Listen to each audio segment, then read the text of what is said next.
احمد اویس صاحب، کتنا بڑا بلو ہے ان تمام لوگوں کے لیے جو شیخ مجیب کو ہیرو سمجھتے تھے پاکستان میں؟ بسم اللہ الرحمن الرحیم۔ دیکھیے، یہ تو میں آپ کو بتا دیتا ہوں، لیکن میرے خیال میں جتنا آپ نے خطاب کیا ہے اس میں جتنا ہسٹری کو ڈسٹارٹ کیا ہے ایسا بھی کوئی نہیں کر سکتا۔ آپ نے یحییٰ خان کو ہیرو اور مجیب الرحمان، آپ نے کہا ہے کہ پاکستانی فوج، آپ نے کہا پاکستانی فوج کو انہوں نے غدار کہا ہے عمران خان نے، اور اس کو مجیب الرحمان کو ہیرو کہا ہے۔ عمران خان نے قطعاً اور کبھی بھی پاکستانی فوج کو غدار نہیں کہا۔ یحییٰ خان نے غداری کی قوم سے، یہ حقیقت ہے، یہ حمود الرحمان رپورٹ میں بھی ہے، اور یہ یہ بارہا یہ چیز آئی ہوئی ہے، اور اس سے زیادہ آپ نے دیکھنا ہے تو سپریم کورٹ کا وہ فیصلہ پڑھیے جس میں انہوں نے عاصمہ جنانی کیس کے اندر فیصلہ دیا ہے، اور اس نے کہا کہ یہ یحییٰ خان از اے یوزرپر، اور یوزرپر ریمینز یوزرپر۔ اگر اس وقت طاقت میں ہے اس کو کچھ نہیں پکڑا جا سکتا، طاقت سے ہٹ جائے گا، جب باہر نکل جائے گا اس وقت اس کے خلاف مقدمہ چلاؤ، اس کو سزا دو۔ آپ ہسٹری کو آپ بتائیں ضرور، ہسٹری کو ڈسٹارٹ مت کریں۔ اور دوسرا سنیے، مجیب الرحمان جو تھا، مجیب الرحمان کو ایک میجورٹی پارٹی کی جیت کو انہوں نے ڈینائی کیا ایک مائنورٹی پارٹی کے ساتھ مل کے، فوج نے، جو حقیقت ہے، جو ساری رپورٹیں لکھی ہوئی ہیں، اور اس کا نقصان ہوا، اور یحییٰ خان اس کا ذمہ دار تھا۔ فوج کو ذمہ داری مت ٹھہرائیے، فوج تو ایک ڈسپلن ایک ادارہ ہے، جو اوپر کا آدمی غلطی کرتا ہے وہ بھگتتے ہیں سارے، لمحے کی غلطی جو ہے وہ صدیوں بھگتی جاتی ہے، قومیں بھگتتی رہتی ہیں۔ اس لیے اس سے یہ کہنا، اس کو اس طرح سے مت لے کے جائیں، یہ کہیں کہ انہوں نے اس کو، میں ایک اس کا جو ہے لیکن اویس صاحب، ایک شعر میں اس کو بیان کر دوں گا۔ آپ جنرل یحییٰ کو برا بھلا کہہ لیں، کوئی مسئلہ نہیں جی، آپ کر دیں پہلے، آپ پہلے کر میں دیں۔ یہی کہہ رہا ہوں، میں یہی عرض کر رہا ہوں آپ سے کہ یحییٰ نے اپنے اقتدار کو قائم رکھنے کے لیے اس نے ڈینائی کیا جن کا میجورٹی رول تھا۔ یہ موومنٹ پاکستان کی ایسٹ پاکستان سے بنی تھی، آپ کو پتہ ہے، ڈیوائڈ آف بنگال جو ہے مسلم میجورٹی بیس کے اوپر ڈیوائڈ ہوا تھا، اور وہاں سے آئیڈیا جو ہے، میجر آئیڈیا جو ملا تھا پاکستان بنانے کا، وہاں سے آیا تھا۔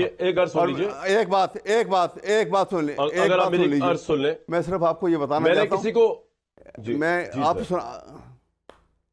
میں صرف یہ اتنا کر رہا ہوں کہ اس نے، حبیب ظالم نے کہا تھا کہ کوئی ٹھہرا ہو لوگوں کے مقابل تو بتاؤ، یہ کہاں ہیں کہ جنہیں ناز بہت اپنے تہیں تھا۔ تو یہ تو عوام نکلے ہیں باہر، فروشسلی باہر نکلے ہیں، اور عوام کی طاقت یہی ہم، ٹھیک ہے سر، آپ کا پوائنٹ آ گیا، بالکل ٹھیک ہے، آپ کا پوائنٹ آ گیا سر، آپ کا پوائنٹ آ گیا۔ میں ذرا یہ بتا دوں کہ اگر آپ ہسٹری ڈسٹارٹ نہیں کریں تو آپ تھوڑی ہسٹری تو ویسا پوری بتا دیں نا۔ میں نے جنرل یحییٰ کو نہ ہیرو کا ہے نہ ویلن کا ہے، میں تو بات ہی نہیں کی، میں نے تو صرف یہ بات کی تھی کہ شیخ مجیب الرحمان کو عمران خان کے بے تحاشا سارٹس ہیں جس میں وہ ہیرو بتا رہے ہیں، لیکن بنگال کی عوام نے اس کو بتایا کہ وہ ہیرو نہیں ہے۔ 75 میں اسے مار کے بتایا وہ ہیرو نہیں ہے، اور اب مجسمے اس کے اتار کے بتایا وہ ہیرو نہیں ہے۔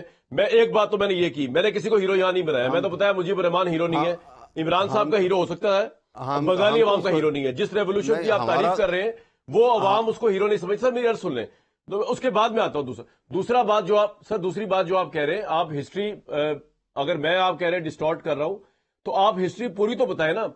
مجیب الرحمان نے جو 6 پوائنٹس پیش کیے تھے اس کے ساتھ تو دنیا کی کوئی فوج یا کوئی ریاست اس کو قبول کر ہی نہیں سکتی تھی، اور یہاں پہ ایمپل ایویڈنس موجود ہے کہ ہندوستان کے ساتھ شیخ مجیب الرحمان اتنے کمیٹڈ ہو۔ سر کب؟ الیکشن سے پہلے کیے تھے، اور الیکشن کے بعد بھی وہ قائم تھے اس کے اوپر۔ لیکن میں اس سے آگے اگر چل پڑوں، آپ اجازت دیں، اس پہ آپ اور میں کسی ڈیبیٹ کر لیں گے 6 پوائنٹس پہ بھی۔ اور جی سر آپ کو میں بھیجوں گا آج ایویڈنس، ہارڈ کور ایویڈنس۔ حسینہ واجد نے اپنی کتاب میں لکھا 1968 میں جب مجیب الرحمان اگرتلہ سازش کیس سے رہا ہو کر آئے تو وہ سیدھا انگلینڈ گئے۔ حسینہ واجد نے کہا کہ میرے والد صاحب کے ساتھ میں ہوٹل میں ٹھہری ہوئی تھی، وہاں را کے آفیسرز آئے ہوئے تھے، اور وہاں پر پاکستان کو سے الگ ہو کر بنگلہ دیش بنانے کی پوری پلاننگ کی گئی۔ یہ تو وے بیفور الیکشن کی بات ہے جو آپ کہہ رہے ہیں جی الیکشن میں رائٹ ڈینائی کر دیے گئے، میجورٹی تھے ان کو مانا نہیں گیا۔ وہ تو 68 میں ان کی بیٹی بتا رہی ہے کہ پوری کانسپیریسی بنائی گئی تھی جس میں را انوالو تھی، اندرا گاندھی انوالو تھی کہ پاکستان کو الگ کر دیا جائے. یہ تو ان کی بیٹی نے ٹیسٹمنی دی ہے حسینہ واجد نے. میں آپ کو بھیج دوں گا، پڑھ لیجئے گا اس کو. پڑھ لیجئے گا. مجیب الرحمان ہمارا ہیرو نہیں ہے، ہم اس کو تو کچھ نہیں سمجھتے. ہم پاکستان میں اس کی کوئی حیثیت نہیں ہے. ہم یہ تو بات اور ہو رہی ہے نا، اور کنٹیکس میں بات. عمران صاحب کہہ رہے تھے مجیب الرحمان کو یہاں نہیں، عمران نے کسی سر پوائنٹ آ گیا آپ کا، میں اس سے آگے جاؤں گا. لیکن میں آپ کو آج اس بندے سے ملواؤں گا پروگرام میں جو اصل میں بنگلہ دیش کا ریولوشن لے کر آیا. وہ نوجوان جو ایک بندہ کھڑا ہو گیا پوری اسٹیٹ کی پاور، پوری پولیس، پوری حسینہ واجد کے لیجیٹمیٹ رجیم کے آگے. اس طرح کا ایک بندہ ہمارے پاکستان میں نہیں ہے. اور جہاں تک آپ بات کر رہے تھے، آپ تو صرف آپ اور میں تماشائی ہیں کہ ہاں جی اس طرح کا انقلاب آنا چاہیے. آپ کی تو اپنی پارٹی یا نون لیگ کی پارٹی، پیپلز پارٹی، وہ آج تک اپنی لیڈرشپ کے لیے ایک بندہ نہیں باہر لا سکی. پیسفل پروٹیسٹ کر کے یہ 1 لاکھ بندہ نہیں باہر لا سکی. اس پہ ہم بعد میں کریں گے بات. طارق فضل صاحب، یہ جو آج آپ نے پاس کرائی ہیں امینڈمنٹس، کامران ایک بات، یہ تو سپریم کورٹ آپ کی اس بات کا جواب دے دوں ایک صرف. جی ویس صاحب، جی ویس صاحب، میں صرف اتنا کہہ رہا ہوں کہ ہیگل نے کہا تھا کہ it is a condition which create personalities, emerge کر جاتی ہیں. کوئی ایسی بات نہیں ہے، آپ دیکھیے گا. ٹھیک ہے جی ٹھیک ہے سر، بالکل ٹھیک ہے. جی میں نے ہیگل نے بالکل ٹھیک، یہ آپ صحیح کہہ رہے ہیں، یہی کہا تھا.